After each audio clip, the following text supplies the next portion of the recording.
Hey everybody, you all know me as the Bulldozer, even though I probably don't know any of you. Today we're going to be doing a quick rant, well, 10-minute rant about Resident Evil. Not just the games, not just the movies, both. 2 for 1, baby! Alright, let's start with the movies. I haven't seen 2, so don't expect me to rant about it, or D-Generation. So I'm going to focus my rant around 1 and 3. Um, 1, the plot sucked, and it's basically they could have just switched out the characters. Instead of a medium-haired blonde chick, they could have just made a short black-haired chick, and called it The Origin of Ada. And then we would have seen how Ada came into the mess. Instead, they had to make a new character, which is really stupid. But then again, they're trying to make up for it, I guess, by making Resident Evil Afterlife, the new movie, in which Chris Redfield and Claire Redfield, run into Mrs. Ada Wannabe. Now, honestly, I think the dress she wears in 1 is kind of a cameo for Ada, because it's the exact same dress. I mean, come on. How could you not notice that? Another thing is, what I really enjoyed about was the liquor. Yeah, that's right, folks. If you haven't seen Resi 1, the liquor is in it. The liquor started out as kind of a juggernaut enemy. If you don't know what that means, that kind of means, it's like in COD Modern Warfare 2, when, during the special ops with the Juggernaut character. His theme music will play, and you'll have to use the Barrett 50 cal to defeat him. Which basically means he's a really kind of mini boss enemy, like Blitz in Devil May Cry 4. But yeah, he started out as kind of a mini boss enemy, and a really easy one at that. You just need to take a shotgun to the Liquor's face. This was in Resi 2, when the most you would see is 3 or 4 at a time. In Resident Evil 5, you get lucky to get that lucky. In Resi 5, you literally fight hordes of them. And that's why the Liquor has turned into the gayest enemy ever.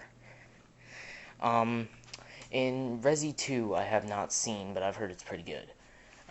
It makes up for some of the plot flaws. And don't worry, I'm not going to give away any endings or anything like that, just so you know. In Resi 3, I think it's either the Tyrant or the Nemesis. I'm not sure.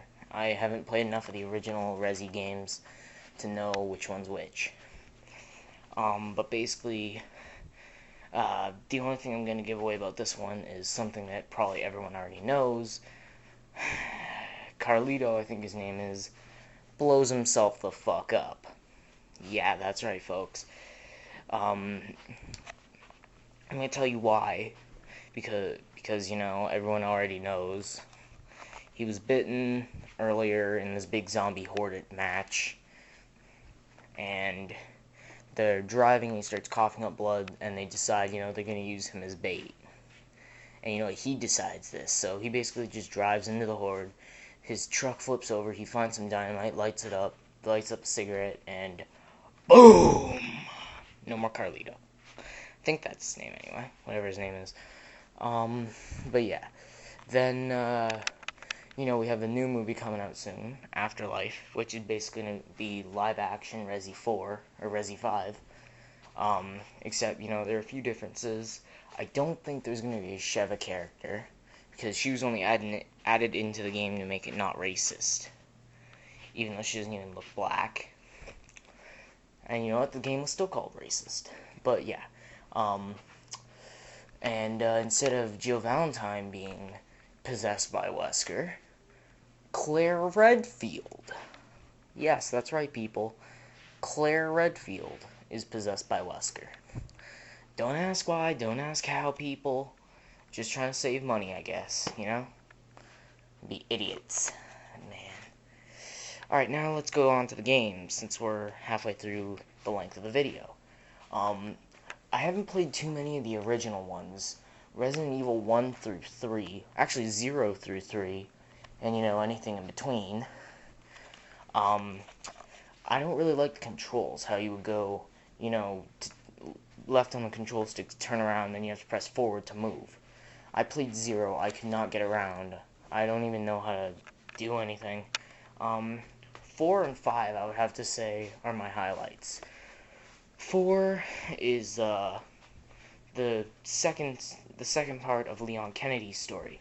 In 2, Leon Kennedy was a police officer who, on his not even his first day, went for a party, found himself trapped in Raccoon City. Nowhere else but. The first 3 games take place in Raccoon City.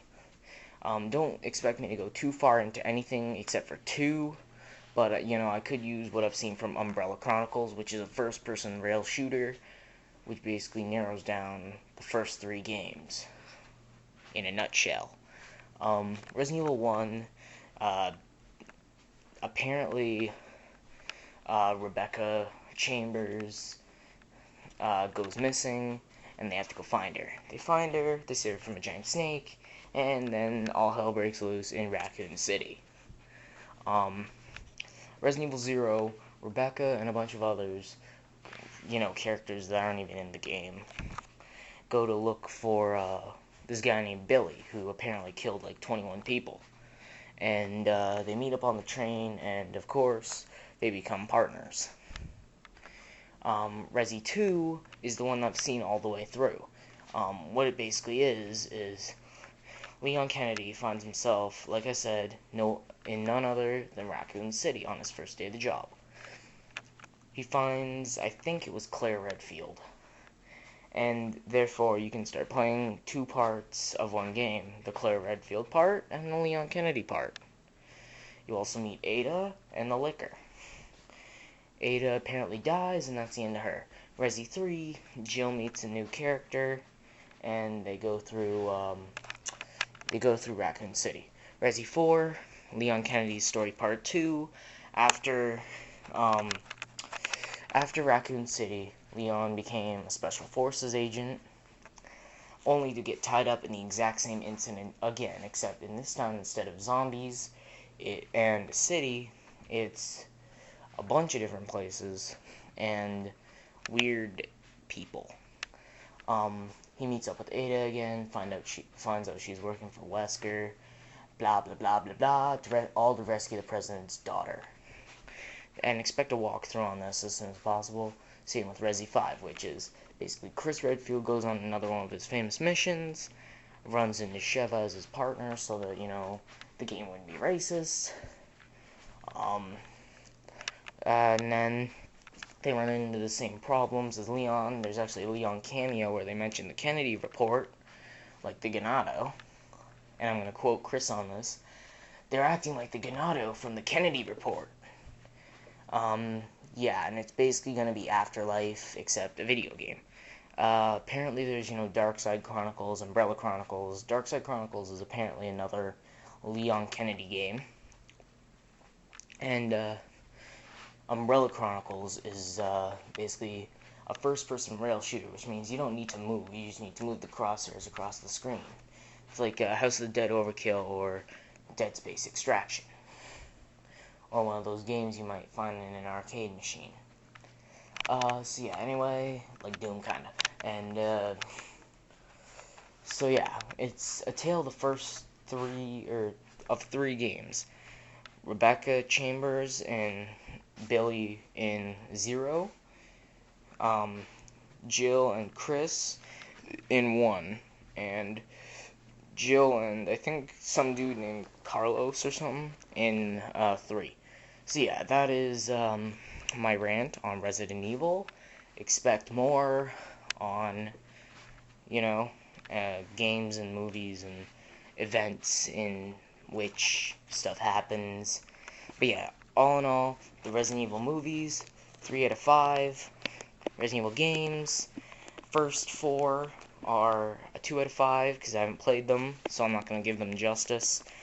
If you want to conflict me on any of my ranks, go for it. And Resident Evil third-person shooters, 4 and 5, I give them a pretty high mark, 4 to 5. Umbrella Chronicles, 6 out of 5. Sweet. Alright.